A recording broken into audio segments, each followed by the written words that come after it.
Hai teman-teman, perkenalkan nama saya Nur Hamida dengan NIM 1921110038 kelas 3B PBSI. Di sini saya akan mengapresiasi jenis bentuk prosa baru, yaitu dengan cara menceritakan kembali cerita yang telah saya baca dengan judul Sepotong Hati yang Baru karya Terelie. Selamat menyaksikan teman-teman. Sore itu, tepat di rumah makan yang terletak persis di jurang pantai yang sangat eksotis dan tidak terlalu ramai. Hanya ada 1-2 pengunjung yang datang untuk makan bersama keluarga dan para sahabatnya.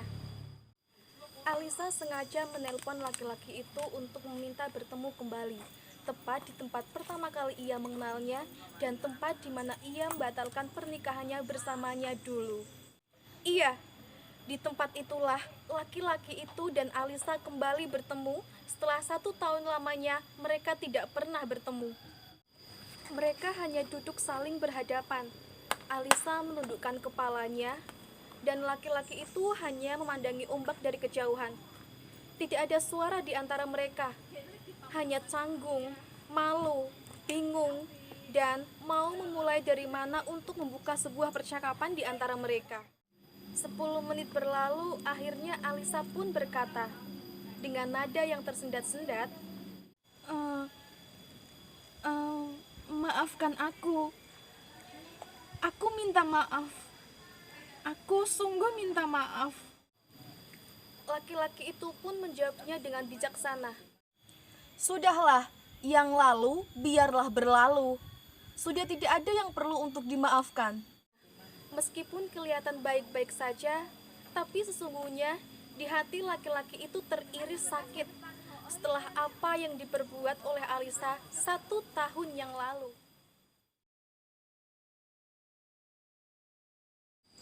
Semua sudah dikerjakan, dari keluarga yang saling bertemu untuk menentukan tanggal pernikahan, undangan telah tersebar, bahkan baju pengantin pun telah siap untuk digunakan. Tapi, apa yang terjadi?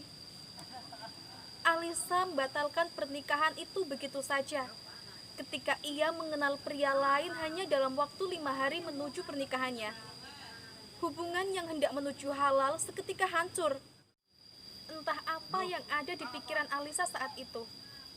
Alisa pun berkata kepada laki-laki calon suaminya, "Aku mencintainya. Aku akan teramat sangat sakit apabila pernikahan ini tetap dilanjutkan. Aku tidak peduli seberapa lama aku baru mengenalnya, tapi aku akan tetap memilihnya dan menikah dengannya, bukan dengan kau." Alisa membatalkan pernikahannya begitu saja. Pakaian pengantin dikembalikan. Gedung-gedung yang telah ia sewa ia batalkan. Catering-catering yang telah ia pesan ia urungkan. Hanya menyisakan pertanyaan dari teman-teman dan juga orang-orang sekitar. Menoreh malu pada kedua keluarga. Itulah masa-masa tersulit yang dialami oleh laki-laki calon pengantin Alisa itu. Laki-laki itu memulai hari-harinya, minggu demi minggu, bahkan bulan demi bulan, ia jalani dengan sejuta kesedihan. Hari-harinya hanya mendengarkan lagu-lagu galau dan mengingat semua kenangan indah bersama Alisa. Ia tidak habis pikir, mengapa semua ini bisa terjadi. Ia tidak pernah baik-baik saja setelah kepergian Alisa. Sepotong hatinya telah hilang, tidak utuh lagi. Sore itu Alisa pun kembali bertanya, "Maafkan aku. Apakah di hatimu masih ada namaku? Apakah kau tahu, aku dulu hampir mati saat aku kehilangan sepotong hatiku. Oleh karena itu, aku memutuskan untuk membuat hati yang baru. Lalu, apakah di hati barumu ada aku? Maafkan aku, Alisa. Aku sudah menikah. Mungkin bukan dengan wanita yang teramat sangat aku cintai, aku inginkan. Tapi setidaknya wanita ini bisa memberikan sepotong hati yang baru untukku. Ini cincin pernikahan kami, dan ini bukti cinta halal kami. Maafkan aku, Alisa. Mendengar penjelasan itu, Alisa pun hanya bisa menunduk dan menangis. Mungkin dulu tangisan Alisa adalah kesedihan bagi laki-laki itu. Tapi kenapa sekarang berbeda? Laki-laki itu hanya bisa memberikan sapu tangan untuk mengusap air matanya. Sesungguhnya, laki-laki itu belum menikah. Ia mengatakan telah menikah, hanya saja ia sudah tidak ingin kembali kepada Alisa. Meskipun di dalam hatinya, ia sangat menunggu akan hal itu. Ia masih mencintai Alisa, tapi ia tidak bisa untuk kembali bersamanya. Karena bagi ia, cinta bukan soal menerima apa adanya, tapi cinta adalah soal harga diri, dan cinta adalah rasionalitas sempurna. Sejak itu, laki-laki itu pun berharap, semoga kelak akan ada sepotong hati yang baru yang mengisi hatinya maupun hati Alisa, meskipun kita tidak bisa bersama lagi.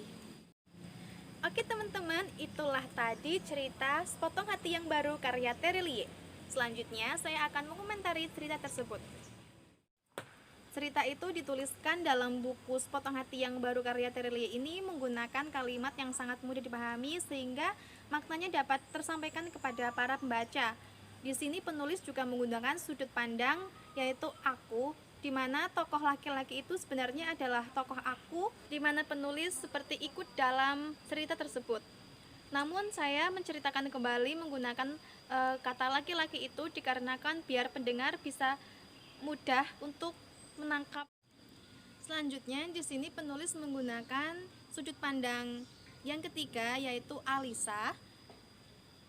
Kemudian latar tempat yaitu hanya ada di tempat rumah makan yang persis terletak di jurang pantai yang sangat eksotis. Selanjutnya mengenai alurnya, penulis menggunakan alur campuran. Yang terakhir yaitu amanat. Amanat di sini penulis ingin menyampaikan kepada para pembaca yang pertama, jangan pernah menyia-nyiakan orang yang mencintai kita dengan tulus. Yang kedua, hendaknya kita berpikir matang-matang dengan apa yang akan kita perbuat dan resiko setelah kita melakukan hal itu. Yang terakhir, jangan mudah percaya dengan orang yang baru kita kenal, karena orang yang baru kita kenal belum tentu lebih baik dari orang yang telah lama kita kenal. Mungkin itu yang dapat saya sampaikan, ada kurang lebihnya saya mohon maaf yang setulus-tulusnya. Terima kasih teman-teman telah mendengarkan cerita ini. Wassalamualaikum warahmatullahi wabarakatuh.